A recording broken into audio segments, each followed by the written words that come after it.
Hello everyone, in this video I will talk about the difference between population and sample in statistic.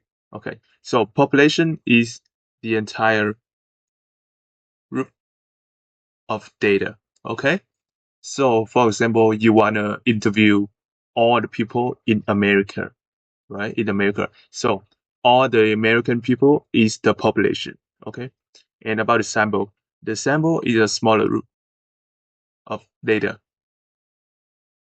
So you collect the sample from the population. You collect like a small group of data from the population. This group of data is the sample. Okay. For example, you want to interview the American people, right? So this is impossible to interview all the American people because there are a lot of people in America. So you cannot interview all of them. You just only can interview a small group of them. For example, you can only interview the people in California or the people in New York, right? It's a small group of the American people. So it's called the sample, right? Okay, then I will talk about the symbol of population and sample.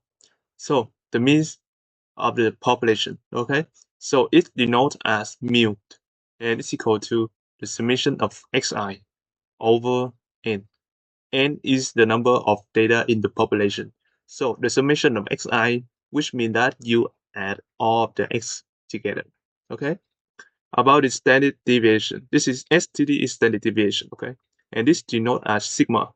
Okay, and this one equal to the square root of the summation xi minus the means square all over n. So this is how to calculate the standard deviation. About the sample, the mean of the sample is denoted as x bar. Okay, this is equal to the summation of xi over n. N is the number of data in the sample. So the mean of the sample look like the means of the population. Okay. About the standard deviation, it's a little different from the standard deviation of the population.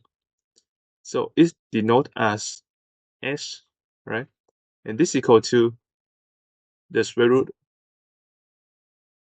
of the summation xi minus the means of the sample, which is x bar square over n minus 1. Okay, so in the population, the standard deviation divided by n, right? But in the sample, the standard deviation of the sample, you could see it divided by n minus 1. So this is the difference of between population and sample. So if this video is helpful, don't forget to give me a like and subscribe my channel. Thank you so much.